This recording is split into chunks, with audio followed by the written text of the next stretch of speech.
Hi, folks. Is this about the correct? Is that too loud? Is that good? Are we happy with that? Okay. I'll try to keep it at this point. What I'm going to very briefly, I'm going to kind of whiz through, and we can leave things for questions. I'm going to try to talk to you tonight about the emergence of the Cold War and the communist world after. So I'm going to take you through about the first 5 years after World War II. I'm going to spend most of the time on that. And I'm going to be very brief. And then how this gets set up over the next 40 years.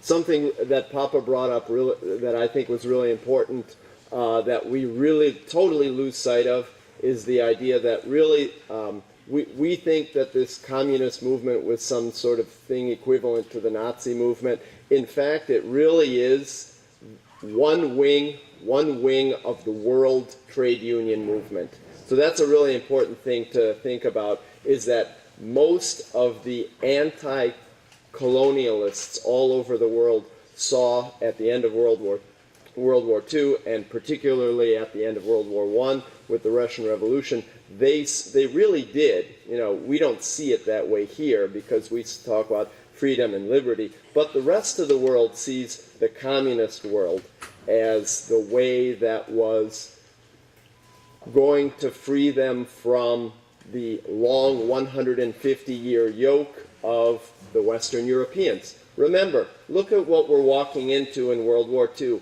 Great Britain, our ally, controls and colonizes 1/5 of the Earth's surface, and Germany wanted a piece of that.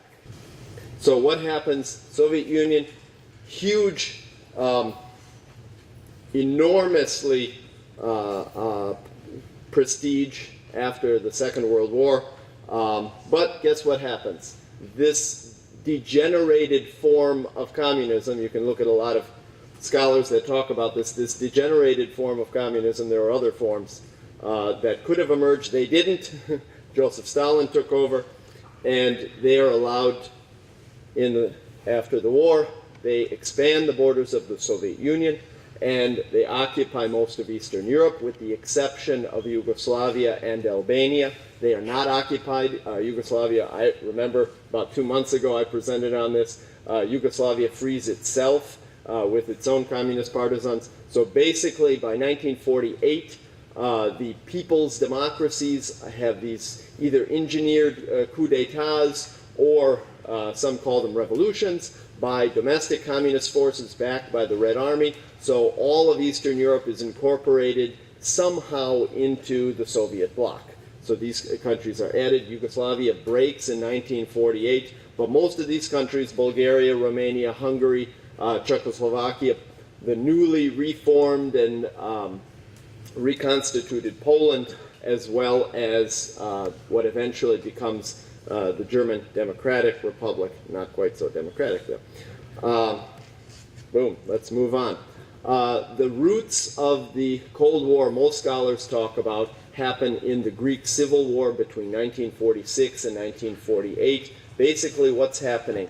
The communist forces, who were the most ardent fighters of the German occupation and the Italian occupation, ended up having lots of arms at the end of the war.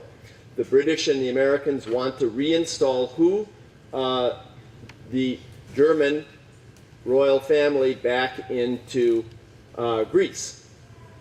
So guess what? The armed communist forces, the partisans, like Tito's partisans, they want to keep their share or their foothold or their hegemony in Greece. Fighting breaks out. What you see here, the females, that's armed partisan Elam or Elas forces. The communists always had women in combat, and below there are some other Chetniks. But what happens? Fighting breaks out, but Stalin decides that Greece, he doesn't want to antagonize the Allies in a war. Basically, he says, fold up your operations. Tito has to fold up, and guess what? So the communist bloc removes its support in Greece, and the U.S. sends in huge amounts of forces and support. The Truman Doctrine is established. Truman Doctrine saying basically the U.S. will try to contain the spread of communism through spread of arms or U.S. Military action. So we established the Truman Doctrine of containment in the Greek Civil War. So the Greek Civil War is sort of the beginning of this worldwide confrontation between U.S. and Soviet Union via these sort of proxy wars. So they're cold wars for us, but they're hot wars for everyone else who unfortunately has to fight these. Vietnam. Ho Chi Minh came to the 1919 peace conference and said, "Can we be free?" They said they told him back in 1919 to go suck it. He went back to Indochina and fought the entire 1920s and 30s for Vietnamese independence. Didn't get it then. He had American military advisors in with him during the Second World War. He was given promises that Vietnam would not be recolonized. Oops! It was recolonized by the French. Fighting breaks out between the Viet Minh, which was the combination of communist and nationalist forces in Vietnam. And guess what? They beat the pants off the French finally in 1954 in Dien Bien Phu.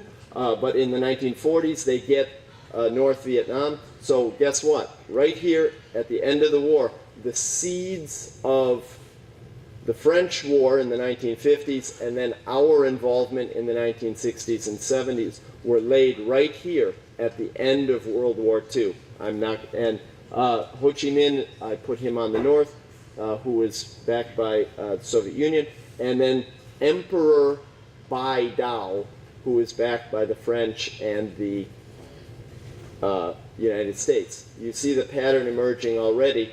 Who does the West back? Reinstall royalists and empires, or sometimes even stooges of empires. Maybe some bad policies there.